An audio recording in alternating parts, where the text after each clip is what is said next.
Hey everybody, this is Steve Bisbee again. Welcome to the Steve Bisbee podcast. I couldn't be more excited about today's guest. 2019 Penn State alum Will Denney has joined us today. Will, how are you doing? Good. How are you doing, Steve? Good. And you can tell us a little bit more about this, but I want everybody, all of our viewers, to know that Will was captain of the winning team at the Villanova Case competition in 2019, and he and his team gave me the trophy to keep at my house, which is pretty cool. So where are you at now, Will? Bring us up to speed and welcome back to the program. Yeah, thank you. So right now I am in a little breakout room in my office. Currently work in Washington, D.C., downtown. Actually about 2 blocks from the White House, which over the past few weeks and months has been pretty hectic. But I work for a commercial real estate firm called Eastdil Secured. And as I take this podcast right now, just popped out from my desk in the bullpen, as we call it, where we're working day to day. So that's where I currently am, but happy to talk about my position, the firm, anything like that. So we're in February of 2021. When did you join Eastdil, and where do you live currently in the DC area? I joined Eastdil about 1.5 years ago. So this is my first job out of college. Graduated in May of 2019 from Penn State. And did you intern with Eastdil? I interned, yes. I interned in the New York City office, which it's their headquarters technically. And also there's a headquarters in San Francisco, bridging the gap of the nation. And then there was openings in the Washington, D.C. office that I now took the full-time position. So I've been working here for about 1.5 years. What does your firm do? And in terms of asset classes, what do you tend to work most on? Yeah, so good question. Eastdil is known as the first commercial real estate investment bank. It was founded about 60 years ago, roughly, by a man named Ben Lambert. He sadly passed away a few days ago, but he was known as the father of commercial real estate investment banking. Taking that forward to today, we are now a private company that works primarily in commercial real estate brokerage, representing the seller. So we will help institutional owners sell their properties, as well as acquire financing, and also different equity joint venture capitalization structures. So we don't own any real estate.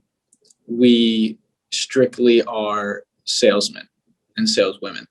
And we work on all asset classes. In our office, in the DC office, we primarily work on office assets and multifamily assets. We also just acquired a hotel team. And occasionally we will work on data centers and industrial. Data centers is a hot up-and-coming asset class, which we're trying to tap into right now, but primarily office and multifamily. Yeah, we're talking with Will Denney today, class of 2019. He was on the winning Villanova Case team. So, Will, when our audience is watching something like this, the first question they're going to have is, how did you get into this job with this firm? Yeah, so I think it starts off by being curious and having the drive to want to improve or want to, be successful one day, whatever that may be to you. Because without that, you're not going to wake up every day as a college student and start cold calling people or emailing people or applying to jobs. So I think it all starts out with what interests you and how can you channel that interest to then just go full-fledged on, hey, this is what I want to do. And, you know, Let me just stop you right there and talk about curious, because I've mentioned your name and the term curious a lot in RM 497. And for everybody listening, you may already know, but Will and I happened to meet my first semester teaching, Will's first semester taking the course. And it was one of those, oh boy, this kid doesn't know anything kind of moments for me. And like many of you met with me individually the first part of this semester, for those of you taking the course for the first time, Will and I had our first meeting, and we met in the MBA suite on the first floor of the business building. And I remember, Will, like you were like a Labrador retriever, full of enthusiasm and absolutely zero consistent direction. And then when you graduated, you were captain of the winning team at Villanova. And so what I try to attribute and encourage students to do is do case competitions, get an internship, take all the courses throughout the rest of the RM department.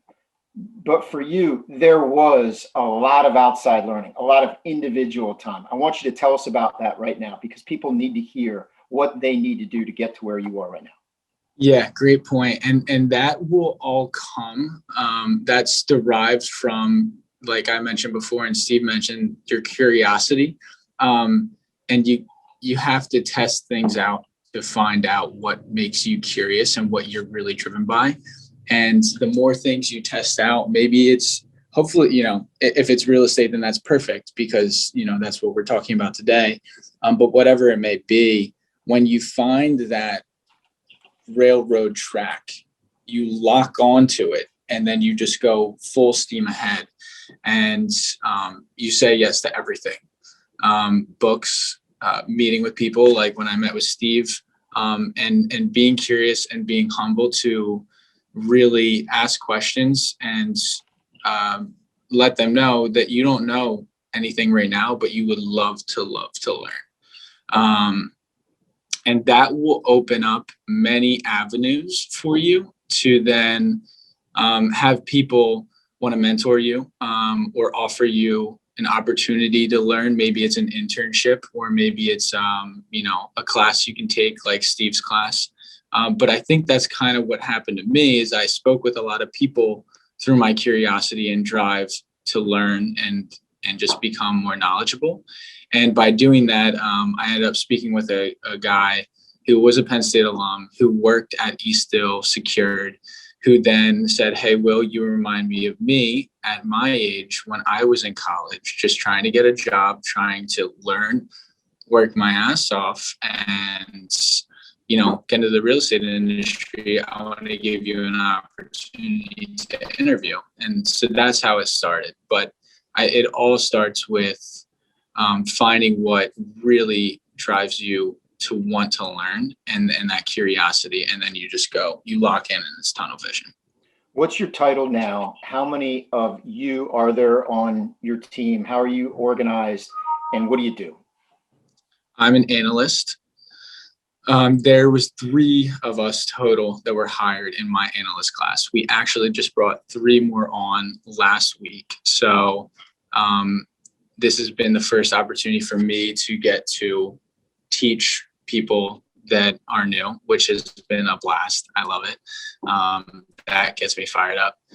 But what I do day to day is, as an analyst, you are on the analytical role to receive information from our clients, aka the ones that own the property, and value the building based on historical performance and future looking opinions. Broker's opinion of value is what we call our initial valuation for our client. And then they will then determine, based on our feedback to them, what's it worth? What do we think the buying climate is? Then they'll determine if they want to go out and sell. But for me, like I said, I'm very much running the numbers behind the scene through Excel and Argus. to come up with a value, as well as put together marketing material when we do take it out to market and try and sell it or finance the property. What are your average deal sizes? And what is usually prompting the desire to look to sell the asset or the portfolio? Average deal size for Eastdil Secured, we are a little unique, a little more boutique-y. We will mainly work on deals that are over $100 million. So, and these can be single assets or portfolios. Yeah. I worked on an industrial portfolio last year that was $1.2 billion. I worked on a office deal that sold for $105 million about a month ago. So it can range, and it can range from asset class and location. And then I think your next question was, what would prompt someone to want to sell? Yeah, tell us about your equity or your clients. Are they rolling off fund horizons? What's happening that's generating their interest to sell, other than, the obvious? Yeah, I mean, a lot of times it is deal specific. So let's say for a value add fund, one of our clients purchased an asset a few years ago, and they wanted to implement some capital into the building. So they throw $5 to $10 million of CapEx in, enhance the lobby, enhance the gym and common areas. Maybe they bought it at 70% occupied and now it's 90% occupied, and they realized that they acquired the building at a discount to what it is today after implementing some capital. And they believe that they can sell it for more now and make, a dollar or two off of the transaction. So it's all deal specific. And if then looking at the financing side, like I said, we help sell buildings for clients, but we also help clients finance their properties. So in certain cases, a client could have developed a property and they got a construction loan, and now they're trying to refinance and hold the asset. Or maybe they got financing for their building several years ago, and now that rates have dropped, they realize they can refinance and have a lower loan payment every month. So it is very much deal specific on when a client would like to sell their building. And sometimes, as we call ourselves trusted advisors, and you guys will, when you go into the industry and work for different firms, they're going to have their different slogans or mentalities based on what you do in the industry. But for us as trusted advisors, as we say, every other week we have a firm-wide meeting. We want to tell the truth. So if a building's not going to be worth what it was before, and we believe they should hold the asset and up or implement some more capital, as trusted advisors, we're going to tell the truth and say, hey, right now is not the right time. And that's actually interesting to start to see, because on the analytical role, you're going to be doing what you're told to do, as in underwriting numbers and putting together marketing material. But when you start to see what it's like for the men and women who work at these firms that are a little bit more experienced, they're on the client relations side, and they're trying to continue to have business year over year. So being trusted, telling the truth, being honest, is something that's just another little thing that you'll pick up as you go through the job. Focus on your day-to-day tasks, but then pick up on little things like that that will, I think, as you go forward in your careers, be things that help you become more successful and have better relationships in business and in life. How many folks are on your team? In our office, there's probably 35. Okay. And what challenges can you share with us that you maybe encountered coming out of Penn State that now you feel like are behind you as a result of the wisdom and experience you've gained in your first 18 months? In terms of like finding a job, or No, personal challenges once you selected your first job out of school and how it matched your Okay. particular skill sets. Not necessarily COVID challenges, but just life challenges. Yeah, it's a great question. I mean, I think I could be a good example of someone that started off in the real world, as we call it, and it was hard. I mean, I'm not going to lie. There was a time where I was questioning if I wanted to continue working here or doing what I was doing. And I think it is so important to understand that making sacrifices or having your end goal in pasted on your mirror every night, knowing that and reminding yourself that, hey, making a sacrifice right now will pay dividends and be worth it one day. And for everyone, it's going to be different, whether it's, the nature of the work that is stressful to you, whether it is maybe putting more importance of work over your friends when used to be the opposite. Or maybe it's not seeing your family as much because you move away from home. Everyone's going to be different. But knowing that time can heal them mentally, and you can also become mentally stronger and more equipped to then deal with those things and then find the light at the end of the tunnel. And then you just start rolling, and then it all feels good. And you're like, I am where I want to be, and things are looking up, and I'm learning a lot. I'm becoming an adult. Once you graduate from school, you're considered a full-on adult, and it's a great feeling. So I think to just know that things right now may be a struggle, but they will get better. And you just got to have that light at the end of the tunnel and say, this is worth it. I'm becoming a better person by struggling right now. Like, get fired up from it, And then when you hit that light at the end of the tunnel, then you feel like you can do anything. You get through it, you feel like you can do anything. And then it's just learning and up from there. I love it, man. That's great. I mean, you're a young person.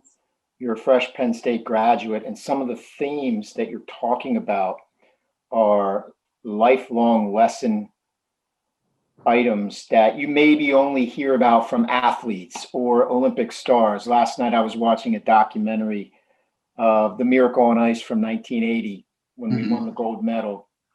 But I love some of the points you made, and I think that's great. I also think it's an important direction that we may take with the podcast series and just helping students and recent graduates understand that life is a long game. Emotions factor into real estate just as they do in a Super Bowl. And wellness and endurance and goal setting and tenacity and persistence, all the things that you kind of alluded to are very important. So as we close today, Will, why don't you tell us what you're into right now, either books that you're reading or podcasts that really keep you fueled and going in your job and your career? What wisdom do you want to share? Yeah, I think so. This may be the greatest thing that I've discovered in the past, several months, which is the total opposite of what I was doing a year ago when I first started. When I started a year ago, I had full 100% undivided attention to my job because all I wanted to do was be the greatest at my job possible. Yeah. And that's a good thing because you work hard and people are appreciative of your work. But there is nothing that will not make you better in every way because you have to take time for yourself. It is so, so important to take time for yourself outside of work as much as you want to be the greatest in the world at what you do or please the people that you are working for because you want to be a team player. It is so important to take time for yourself. So recently, past several months, I take that time. And a lot of it has to do with, I like to do it in the morning. As before, I would get to work at like crazy hours, really, really early in the morning. And I would get there early and I would work all day and go home, go to sleep, wake up, do the same thing. Now I take the morning to do some meditation. I listen to a podcast. I work out. I make my meals for the day, and then I go to work. And Wow. it's that like 2 hours that I have. You might have to wake up an hour early to have an extra hour gap. But once you get on the track, it starts to feel good because you have that time for yourself. And I've realized, like you asked for a podcast. I like this one podcast recently called Bulletproof. It's all about learning how to use your natural energy to optimize your life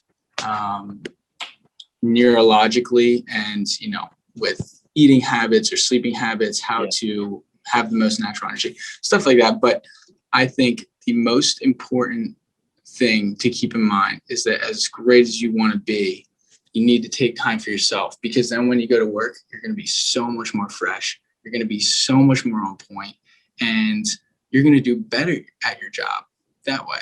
And you're going to feel better about yourself. And then not only are you excelling in your job, you're excelling as a human being, which we all want to do. And then you're just creating your own superhero.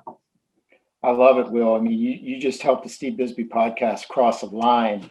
And, that line really isn't even that bold. But I bet if we were to pull aside the advisory board members of the Institute of Real Estate Studies and query them offline about some of the things that you're talking about right now and how that impacts their real estate careers, I bet it'd be a very vast ocean of ideas of people talking. Again, I bring up athletics. It's, when Tom Brady wins the Super Bowl, everybody loves to talk about how much water he drinks per day, how many vegetables he eats per day. But in real estate, we have so many heavy hitters coming out of Penn State that are involved in the who's who of real estate industry. And I think you're there now. I mean, you're headed that direction.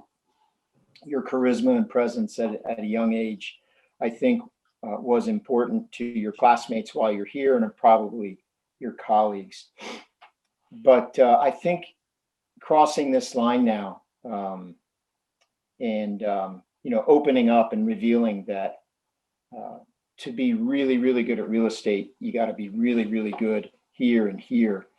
That's important. So thanks for doing that. I think the audience will see a couple new guests and themes as we try to relate real estate to competition and health and endurance. Well, Will, I want to thank you on two levels for sharing your time today with our audience, but I also want to thank you on a personal level. Your curiosity and presence during a time when I started my company and began to grow my company overlapped, and just me being involved with you via Penn State really helped propel my company and me thinking about my assets in a different way, which assets I was going to buy, how I was going to underwrite them. So thank you for doing that. We're really excited to have this connection with you, and I'd like to get your blessing to give your contact information to our audience to the extent that students or others have questions. Can they reach out to you directly?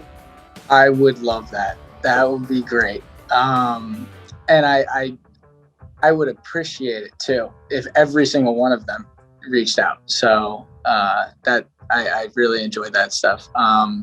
But thank you, Steve. I mean, that was really kind, and for having me on here is crazy because I mean I'm just here working away like we were talking, but I mean it humbles me to have you ask me if I actually want to speak to students. So I really appreciate that.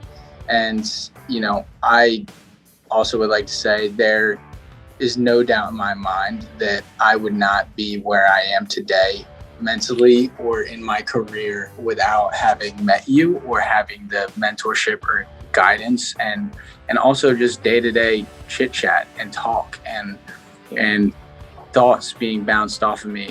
A lot of it is driven from you in a time when I kind of was in need to have a mentor, as you know. So I really appreciate it, and thanks for having me. Great, thanks, Will. For the viewers watching, I'll hold up the trophy one more time as I stop the recording here. That ride home in the car was like a winning Super Bowl locker room for us. It was. Trophy looks a little smaller now than it did then, but it's the trophy. Thanks again, Will. Have a great day at work. All right, Steve. Thanks.